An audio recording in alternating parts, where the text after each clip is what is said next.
सुप्रभात प्यारे बच्चों। पिछली कक्षा में हम लोगों ने शमशेर बहादुर सिंह जी की कविता उषा का अध्ययन किया था। उषा पाठ को पूरी तरह से अच्छे ढंग से हम लोगों ने पढ़ा था।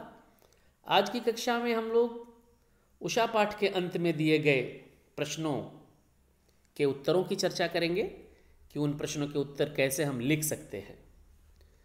प्यारे बच्चों, पहले भी मैं आपसे चर्चा कर चुका हूँ, आपको पहले बता चुका हूँ कि मैं जो यहाँ उत्तर बताता हूँ उन उत्तरों को आधार मानकर आप अपने शब्दों में अपने उत्तर की रचना कर सकते हैं, अपने उत्तर आप लिख सकते हैं।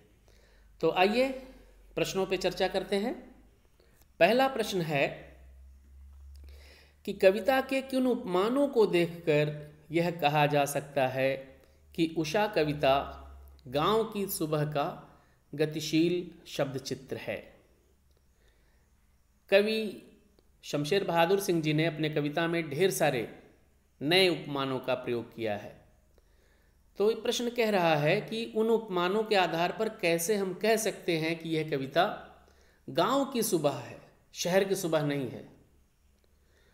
तो इस प्रश्न के उत्तर में हम लोग लिख सकते हैं कि कविता में प्रयोग किए गए उपमान गांव के परिवेश से ही लिए गए हैं। अब कौन कौन से उपमान हैं? नीला शंख, राख से लिपा हुआ चौका, लाल खड़िया चाक, सिल, स्लेट, नीला जल, और नीले जल में गोरी युवती का नदी या सरोवर में स्नान करना। तो ये उपमान सब गांव से संबंधित हैं, गांव में ये प्राप्त होते हैं और इसमें ग्रामीण जनजीवन की गतिशील झांकी स्पष्ट दिखाई देती है। अतः कविता में प्रयुक्त उपमानों के आधार पर, ये जो उपमानों पर दिखाए गए बताए गए, इन उपमानों के आधार पर यह कहा जा सकता है कि उषा कविता गांव की सुबह का गतिशील चित्र है। अब सिल, लाल खड़िया चाक या राख से लिपा हुआ चौका, ये सारी चीज़ें गांव में ही होती हैं। शहरों में राख से चौका नहीं लिपा जाता है, सिलबट्टे का प्रयोग नहीं होता है। तो ये जो उपमान यहाँ दिखाए गए बताए गए हैं, इनके आधार पर हम कह सकते हैं कि ये चीज़ें चूँकि गांव में मिलती हैं, गांव से संबंधित है, इसलिए यह जो कवि ने जिस सुबह का वर्णन किया है वह गांव की सुबह का ही गतिशील शब्द चित्र है। अगला प्रश्न देखते हैं। ये थोड़ा बड़ा प्रश्न है, देख लीजिए ध्यान से कि भोर का नभ राख से लिपा हुआ चौका, और ब्रैकेट में अभी गीला पड़ा है। तो नई कविता में कोष्ठक, विराम चिन्ह और पंक्तियों के बीच का स्थान भी कविता को अर्थ देता है। उपर्युक्त पंक्तियों में कोष्ठक में कविता में क्या विशेष अर्थ पैदा हुआ है, समझाइए। ये प्रश्न है कि ब्रैकेट में दिया है अभी गीला पड़ा है, तो नई कविता में ब्रैकेट में जो दिया है इसका क्या विशेष अर्थ है, इसे हमें बताना है। तो इसके उत्तर में हम लिख सकते हैं कि नई कविता प्रयोग धर्मी है। इसमें भाषा शिल्प के स्तर पर नए प्रयोग से अर्थ की अभिव्यक्ति की जाती है, नए नए उपमानों का प्रयोग किया जाता है और प्रायः कोष्ठक में दी गई सूचना अतिरिक्त ज्ञान की सूचक होती है। जो ब्रैकेट्स में कोष्ठक में लिखा होता है वो बात को और स्पष्ट करने के लिए संबंधित उसी से रहता है जिसके आगे कोष्ठक लगा हुआ है, लेकिन उसमें कुछ अतिरिक्त सूचना जोड़ने के लिए, उसे और अधिक स्पष्ट करने के लिए लिखा जाता है। अब यहाँ पर कोष्ठक में लिखा गया है अभी गीला पड़ा है, तो इसका क्या अर्थ है? तो अभी गीला पड़ा है आकाश रूपी चौके की ताजगी, नमी और नवीनता का बोध कराता है। अब जब से चौका लिपा जाता है तो अगर वो उसमें गीलापन दिखता है तो लगता है कि अभी अभी किसी गृहिणी ने अपने चौके को लीपा है, ताज़ा ताज़ा लिपा है। तो यहाँ पर अभी गीला पड़ा है से चौके की ताजगी, नमी और नवीनता का बोध होता है। भोर का आकाश गीली राख के रंग के समान गहरा सुरमई हो गया है। वातावरण में नमी के कारण भोर के नभ को राख से लीपा गीला चौका कहा गया है। तो उसके रंग के कारण, उसमें जो वातावरण में नमी है उसके कारण भोर के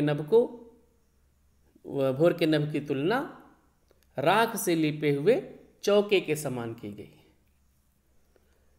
और एक और प्रश्न जो अक्सर परीक्षाओं में पूछा जाता है उसे देख लीजिए कि सूर्योदय से उषा का कौन सा जादू टूट रहा है।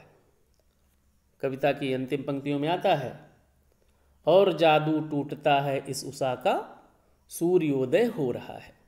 तो वहीं से यह प्रश्न उठाया है कि ये जादू क्या है। सबसे पहले तो इसमें स्पष्ट करना हमको कि उषा का जादू क्या है और उसका टूटना क्या है।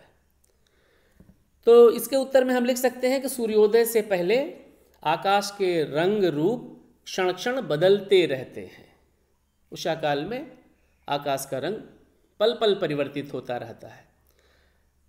कविता में कवि ने कहा कि पहले आसमान कैसा दिखता है? पहले आसमान बहुत नीले शंख के समान हुआ। प्रात नभ था बहुत नीला शंख जैसे। फिर राख से लीपे चौके जैसा हो गया। राख से लीपा हुआ चौका अभी गीला पड़ा है। उसके बाद लगा कि लाल केसर से धुली सिल है, या स्लेट पर लाल खड़िया चाक मल दिया गया है। कविता में पंक्ति आती है कि लाल खड़िया चाक मल दी हो किसी ने। और अंत में ऐसा लगा कि नीले जल में किसी सुंदरी की गोरी देह झिलमिला रही है। नील जल में या किसी की गौर झिलमिल देह जैसे हिल रही हो। तो ये जो पल पल परिवर्तित प्रकृति का रूप है, इसी को जादू कहा गया है। सूर्योदय से पहले ये सारी घटनाएं आसमान में घट रही हैं, क्षण क्षण उसका रंग बदल रहा है। तो ये जो पल पल परिवर्तित प्रकृति का स्वरूप है, इसे ही जादू कहा है, जादू कहा गया है। और सूर्योदय होते ही यह भव्य प्राकृतिक दृश्य सूर्य की किरणों से नष्ट होने लगता है। जब सूर्योदय हो जाता है, सूर्य की प्रखर किरणें आ जाती हैं, तो ये जो पल पल परिवर्तित स्वरूप है ये समाप्त हो जाता है। तो इसे ही उषा का जादू टूटना कहा गया है। तो प्यारे बच्चों, ये बड़ा छोटा सा पाठ है जिसमें ये प्रश्न बनते हैं, और कई एक प्रश्न बनते हैं, लेकिन प्रमुख रूप से जो प्रश्न बनते हैं उन पे मैंने चर्चा की। इन प्रश्नों को आप अपनी उत्तर पुस्तिका में लिख लेंगे और इनका अभ्यास करेंगे। तो इसी के साथ आज की कक्षा को विराम देते हैं। आपका दिन शुभ और मंगलमय हो। बहुत बहुत धन्यवाद।